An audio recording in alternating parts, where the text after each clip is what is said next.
Hi, this is Colleen Lowe, and I am reading from The Science of Getting Rich by Wattles, and I'm reading the chapter on increasing life.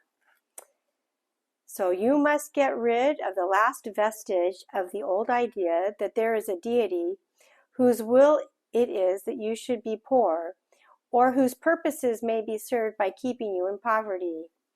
The intelligent substance which is all and in all, and which lives in all and lives in you, is a consciously living substance. Being a consciously living substance, it must have the nature and inherent desire of every living intelligence for increase of life. Every living thing must continually seek for the enlargement of its life, because life, in the mere act of living, must increase itself. A seed dropped into the ground springs into activity. In the act of living, produces 100 more seeds. Life, by living, multiplies itself. It is forever becoming more. It must do so, if it continues to be at all. Intelligence is under the same necessity for continuous increase. Every thought we think makes it necessary for us to think another thought. Consciousness is continually expanding. Every fact we learn leads us to the learning of another fact. Knowledge is continually increasing. Every talent we cultivate brings to the mind the desire to cultivate another talent.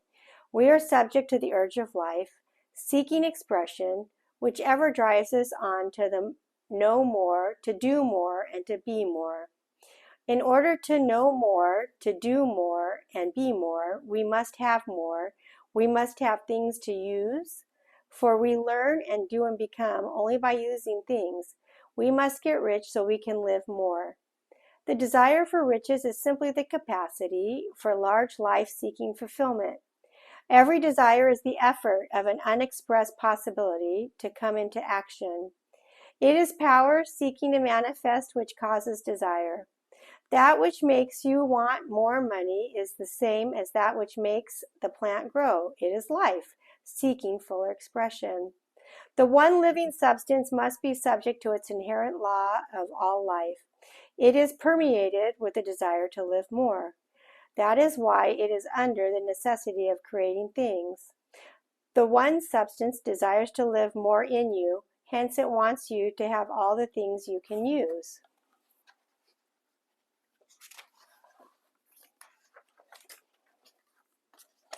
It is the desire of God that you should get rich. He wants you to get rich because he can express himself better through you if you have plenty of things to use in giving him expression. He can live more in you if you have unlimited command of the means of life. The universe desires you to have everything you want to have.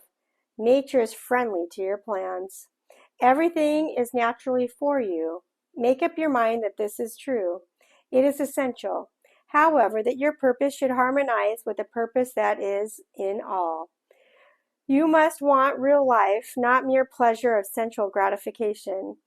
Life is the performance of function, and the individual really lives only when he performs every function, physical, mental, and spiritual, of which he is capable without excess in any. You do not want to get rich in order to live swinishly for the gratification of animal desires. That is not life. But the performance of every physical function is a part of life, and no one lives completely who denies the impulses of the body a normal and healthful expression. You do not want to get rich solely to enjoy mental pleasures, to get the knowledge, to gratify ambition, to outshine others, to be famous. All these are a legitimate part of life, but the man who lives for the pleasures of the intellect alone will only have a partial life, and he will never be satisfied with his lot. You do not want to get rich solely for the good of others, to lose yourself for the salvation of mankind, to experience the joys of philanthropy and sacrifice. The joys of the soul are only part of life, and they are no better or nobler than any other part. You want to get rich in order that you may eat, drink, and be merry when it is time to do those things, in order that you may surround yourself with beautiful things, see distant lands, feed your mind, and develop your intellect. in order that you may love men and do kind things, and be able to play a good part in helping the world find truth. But remember that extreme altruism is no better and no nobler than extreme selfishness. Both are mistakes. Get rid of the idea that God wants you to sacrifice yourself for others and that you can secure his favor by doing so. God requires nothing of the kind. What he wants is that you should make the most of yourself for yourself and for others, and you can help others more by making the most of yourself than in any other way. You can make the most of yourself only by getting rich. So it is, and praiseworthy, that you should give your first and best thought to the work of acquiring wealth. Remember, however, that the desire of substance is for all, and its movements must be for more life to all. It cannot be made to work for less life to any, because it is equally in all, seeking riches in life. Intelligent substance will make things for you, but it will not take things away from someone else and give them to you. You must get rid of the thought of competition.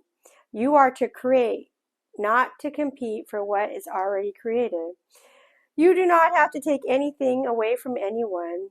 You do not have to drive sharp bargains. You do not have to cheat or to take advantage. You do not need to let any man work for you for less than he earns.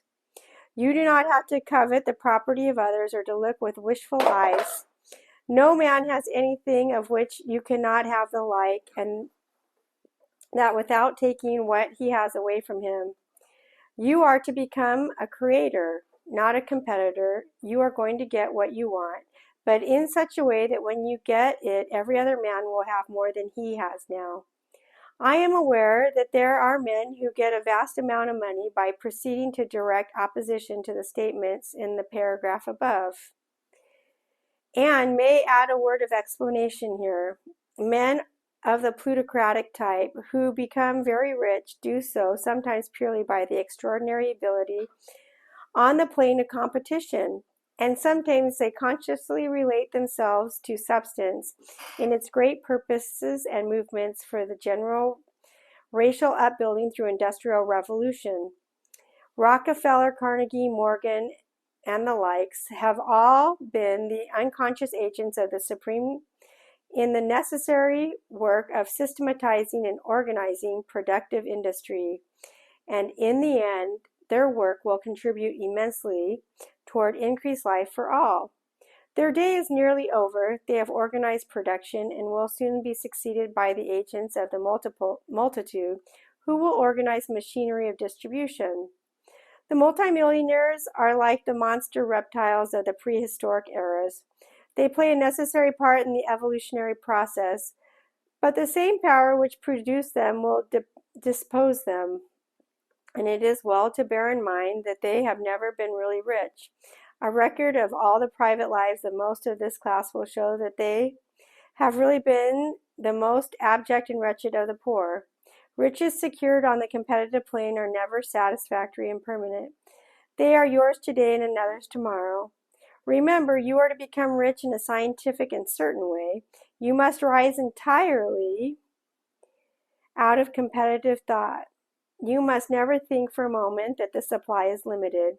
Just as soon as you begin to think that all the money is being cornered and controlled by bankers and others, and that you must exert yourself to get laws passed to stop this process, and so on, in that moment you drop into the competitive mind, and your power to cause creation is gone for the time being. And what is worse, you will probably arrest the creative movements you have already instituted.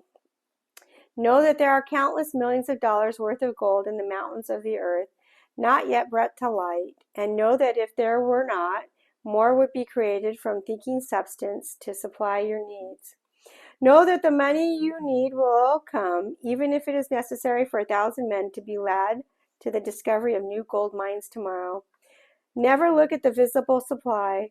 Look always at the limitless riches in the formless substance, and know that they are coming to you as fast as you can receive and use them.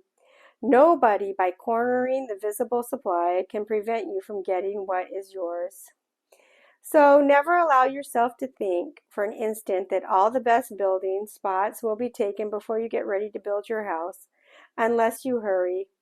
Never worry about the trusts and combines and get anxious for fear that they will soon come to own the whole earth.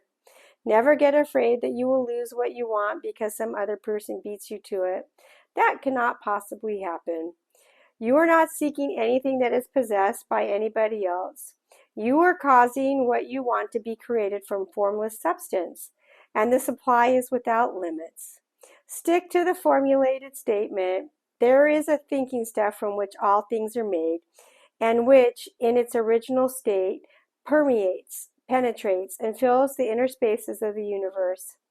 A thought in this substance produces the thing that is imagined by the thought.